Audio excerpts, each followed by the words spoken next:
मैं जो प्रभु में बंदी हूँ तुमसे विनती करता हूँ तुमसे विनती करता हूँ कि जिस बुलाहट से तुम बुलाए कि गए जिस बुलाहट से तुम बुलाए गए उसके योग्य इसका मतलब क्या है?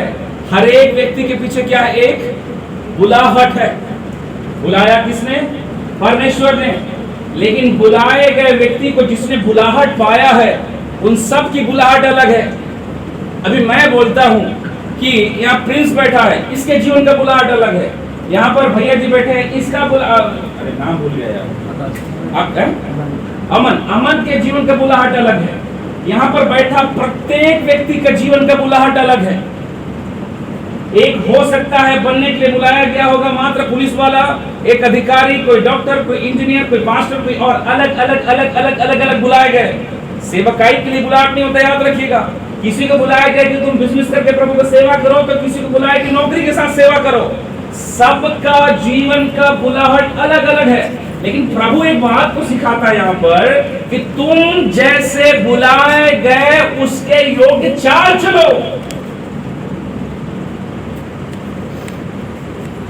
इसका मतलब समझते हैं?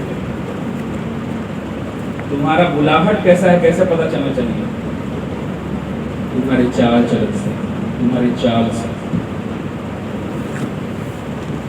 आप बुलाए गए कोई भविष्यवक्ता के रूप में, तो इस भविष्यवक्ता के समान तरह चाल हो। आप बुलाए गए हो एक हालेलुया अभिषेक प्रचारक के रूप में, तो उसका चाल अलग हो। आप बुलाए गए अधिकारी बनने के लिए, तो यीशु मसीह के नाम से आपका चाल भी उस अधिकारी के समान हो। दानियल बुलाया गया था, अपने बुलाहट को जानता है, उस बुलाहट का पता है। दानियल का नंबर का पवित्रता ही दानियल बोलता है, सुनो ना राजा, मैं इस भोजन को खाकर अपने आप को पवित्र नहीं करता। कारण क्या पता है? दानियल को पता है मेरी आइडेंटिफिकेशन क्या है, मेरी बुलाहट क्या है, मेरा स्तर क्या है। यूसुफ जानता था, पॉटीफर की पत्नी के सामने निर्वस्त्र खड़ा है उसकी पत्नी। ये यूसुफ पढ़ा हुआ व्यक्ति अपने जीवन में व्यभिचार करता कोई नहीं देखता, लेकिन वो एक चीज समझ गया, मेरा बुलाहट इस पाप में गिर के बर्बाद होने का नहीं है। मेरा बुलाहट है कि मैं अपने आप को पवित्र रखूं। पता है क्यों? क्योंकि पॉटीफर का घर मेरा ठिकाना नहीं है। वे मिस्र का प्रधानमंत्री का पद यह रखा है मुझे, वहां तक जब तक पहुंचूंगा नहीं और वहां पहुंचकर प्रभु की महिमा करूंगा, मैं अपने बुलाहट के चाल को बिगाड़ूंगा नहीं। प्रेज़ मेरे भाई और मेरे बहनों, जैसे बुलाए गए जिस बुलाहट से, आप उसके लिए कैसी चाल चलोगे?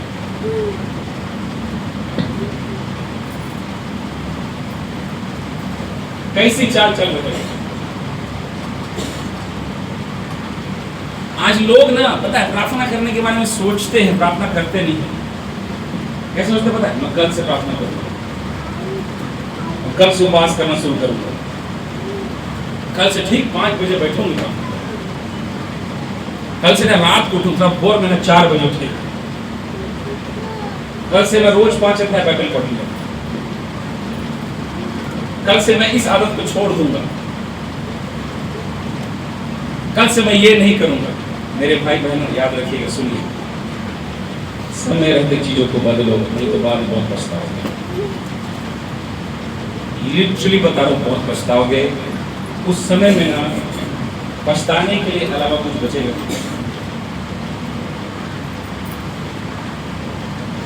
नूह के जीवन को आप जरा ध्यान दीजिए। नूह का जीवन को जब वो फिर शब्द से जोड़ेंगे तो शुरुआत कहाँ होता है पता है? मैं खुलवाऊंगा नहीं, समय ज्यादा नहीं है। जब आप उसके 6 अध्याय को पढ़ोगे ना, उसके 1 पद से लेकर 7 पद तक और उसके 8 पद, तो आप एक चीज पाओगे, नूह का जो समय था, नूह जिस जमाने में था, बाइबल कहती है उस जमाने में इतना पाप था ना, इतना पाप कि संसार में उसके जैसा पाप का युग अभी तक नहीं आया। आप सोच के देखिए, पाप का चरम सीमा इतना ज्यादा था उस जमाने में कि परमेश्वर ने लोगों को जल प्रलय के द्वारा क्या कर दिया? नष्ट कर दिया। तो आप सोच के देखिए, जिस परमेश्वर ने मनुष्य को अपने स्वरूप में बनाया, उस परमेश्वर ने उनको अपने हाथों से ही न्याय प्रकट किया। न्याय क्या था? जल प्रलय के द्वारा मारा नहीं बोलूंगा, वो न्याय था परमेश्वर। अब आप सोचिए वो पाप कैसा था। लोग शादियों में एकदम मदमस्त उस जमाने में, लोगों को पार्टियां करने में फुर्सत नहीं था, लोगों को घूमने का, व्यभिचार करने का, इतना गंदा था नूह का समय, इतना गंदा जितना आप सोच नहीं सकते। व्यभिचार का पीक पॉइंट, लोगों को उस समय क्या था पता है? ध्यान दीजिएगा, मेरी तरफ ध्यान दीजिए। लोगों का वो समय कैसा था पता है? मेरे मन को जो अच्छा लगता है मैं वही करूंगा, वही समय था नूह का समय। मेरे को जो अच्छा लगता है मैं वही करूंगा, कोई क्या बोलता है मुझे कोई फर्क नहीं पड़ता, परमेश्वर क्या बोलता है मुझे कोई फर्क नहीं पड़ता, याजक क्या बोलते हैं मुझे कोई फर्क नहीं पड़ता, लोग क्या बोलते हैं मुझे कोई फर्क नहीं पड़ता, प्रभु की आत्मा मुझसे क्या बोलती है मुझे कोई फर्क नहीं पड़ता, मुझे वही करना है जो मुझे पसंद है। ये था नूह का समय। और आज भी जिनके जीवन के अंदर में दुष्ट आत्माओं का काम और दुष्ट आत्माओं का अधिकार है, इफिसियों के पत्र अध्याय 2 वचन 2 और 3 को मिलाकर पढ़िए, वहां पता चलेगा जिनमें दुष्ट आत्माएं होती हैं वो कैसे थे पता है? मेरे मन को जो करेगा मैं वही करूंगा। दुष्ट आत्मा कैसे बना देता है? लोगों को मनमानी करने वाला।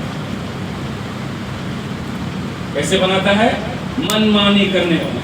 वो प्रभु का वचन सुनेंगे तब भी कोई फर्क नहीं पड़ता, कोई बड़ा उनको सलाह देगा तब भी कोई फर्क नहीं पड़ता। लोग क्या बोलते हैं पता है? मेरा दुख थोड़ी जानते हो, मेरे को थोड़ी परवाह है आपका, आपको मेरी थोड़ी परवाह है। मेरे भाई और मेरे बहनों, एक चीज को याद रखिए, इफिसियों की पत्री में, इब्रानी के पत्री में लिखा है, यीशु अपने आप को प्रसन्न करने संसार में नहीं आया था, वो पिता की इच्छा को पूरी करने आया था और वो हमारा आदर्श बन गया। हालेलुया! परमेश्वर ने आपको अपने पास बुलाया और अपनी इच्छा को आपके ऊपर प्रकट किया, अपनी पवित्रताई को आप पर प्रकट किया, अपने अनुग्रह को आपके ऊपर प्रकट किया, अपनी दया को आपके ऊपर प्रकट किया। इन दिनों इस दया को, अनुग्रह को समझकर परमेश्वर की ओर फिरना आपके और मेरे जीवन की सबसे पहला जिम्मेदारी है। जिस जमाने में नूह के समय में लोग जब पाप कर रहे थे, बाइबल में लिखा है परमेश्वर की आत्मा 6:2 में हर एक व्यक्ति के विवेक में बात किया, कोई प्रभु का नहीं सुना, लेकिन एक व्यक्ति केवल सुना। कौन?